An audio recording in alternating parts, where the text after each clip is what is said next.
লাহোরডাঙ্গা মাঝের হুজুর প্রশ্ন করেছিলেন, ভাইজান আপনি কি আল্লাহর উপরে সন্তুষ্ট? আপনি কি আল্লাহর উপরে সন্তুষ্ট?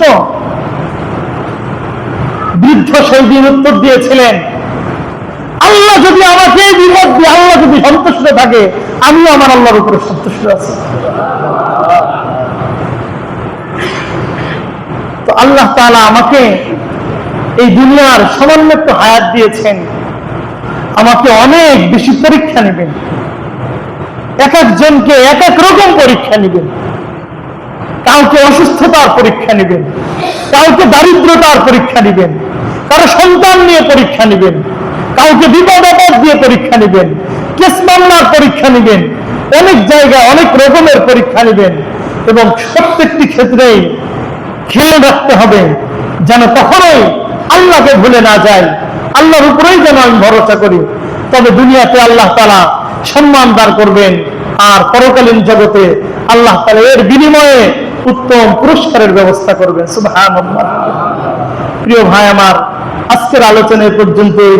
বালা মুসিবত, বিপদ আপদ, যায় আসুক, সবকিছু আল্লাহর পক্ষ থেকেই নির্বাচিত হয়েছে, নির্দিষ্ট হয়েছে।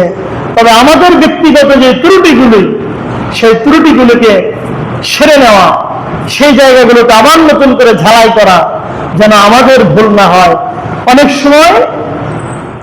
অনেক সময় আমরা আমাদের নিজেদের কর্মের কারণে বিপদগুলোকে ডেকে আনি। আল্লাহ তাআলা পবিত্র কোরআনুল কারীমে স্পষ্ট করে বলেছেন, যাহারাল ফাসাদ ফিল বাররি ওয়াল বাহরি বিমা কাসাবাত আইদিন নাস। যাহারাল ফাসাদ ফিল বাররি ওয়াল বাহর, ভূপৃষ্ঠে আর সাগরের মধ্যে, অর্থাৎ এই পৃথিবীতে মানুষ যে ধরনের বিপদ আপদে পড়ে, যে ধরনের বালা মুসিবতের সম্মুখীন হয়, বিমা কাসাবাত আইদিন নাস, এগুলো সব মানুষের হাতের কামাই, সব মানুষের হাতের কামাই। আমাদের পদে পদে আমরা ভুল করি, জায়গায় জায়গায় ভুল করি, প্রত্যেকটা জায়গাতে আমরা গুনাহের কাজে লিপ্ত, প্রত্যেকটা সেক্টরে বদ্দিনী দিয়ে সাজানো।